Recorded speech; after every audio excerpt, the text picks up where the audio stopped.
Hello, I'm Zahid. In this video, I'm going to be explaining the chemical side of cooking eggs. The methodology is like this. First, I will investigate how and why boiling an egg changes its physical state from liquid to solid in terms of chemistry.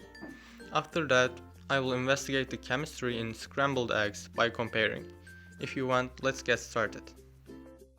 We can begin with the materials needed to prepare boiled and scrambled eggs. Since there are no controlled, independent, or dependent variables, this is not a complicated experiment.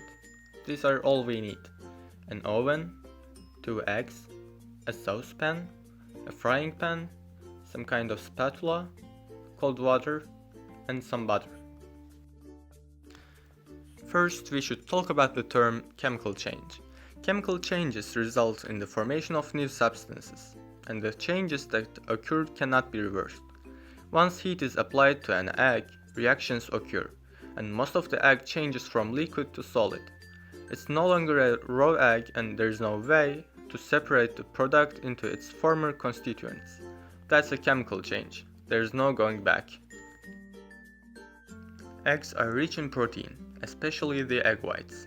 It's this protein that causes eggs to become hard when boiled. Here is how it works.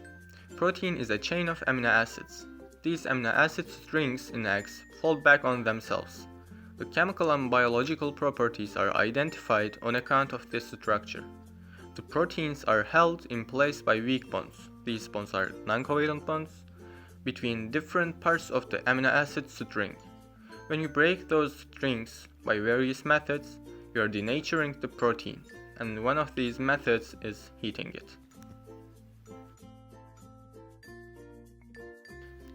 When you heat an egg, the proteins gain energy and literally shake apart the chemical bonds between the parts of the amino acid strings, causing the proteins to unfold.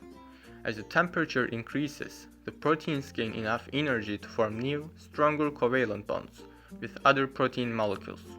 When you boil an egg, the heat first breaks the proteins and then allows the proteins to link to other proteins.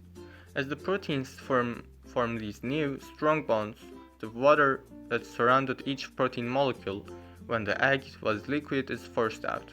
That's why the egg turns hard. When cooking eggs, moderate heat should be preferred. High heat causes the protein in eggs to become tough and rubbery. When you use high heat to boil an egg, it causes a chemical reaction between the yolk and the white that leaves a green film around the yolk. That film is iron sulfide, caused by the iron in the yolk reacting with hydrogen sulfide in the white.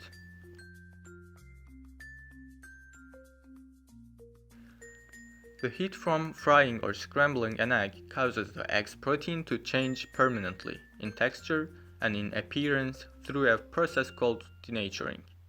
The liquid becomes a solid, and the white of the egg goes from being basically clear to being literally white in fried egg. The color is yellow for a scrambled one. The fried and scrambled eggs' properties are different from those of the raw egg. These changes cannot be undone. A scrambled egg before heat is applied is still a raw egg. The white and yolk are just interspersed. That's a physical change, because the only difference is stirring. The yolk and white of raw eggs are essentially just sacs of water dispersed with proteins about 1,000 water molecules to every 1 protein molecule. In a raw egg, the chains are folded into compact globs held together by fairly weak chemical bonds connecting the folds. As an egg heats, all of its molecules move faster and collide.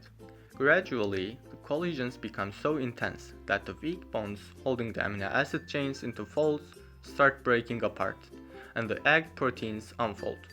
As the heat increases, these loose protein strings continue to move and become tangled into a three-dimensional web. The egg still contains more water than protein, but the water is now dispersed in the protein web so it can no longer flow together, turning the liquid egg into a semi-solid. This happens at around 63 Celsius degrees for egg white and 67 Celsius degrees for egg yolk. That's all we can say about the chemistry of cooking eggs. Thanks for listening.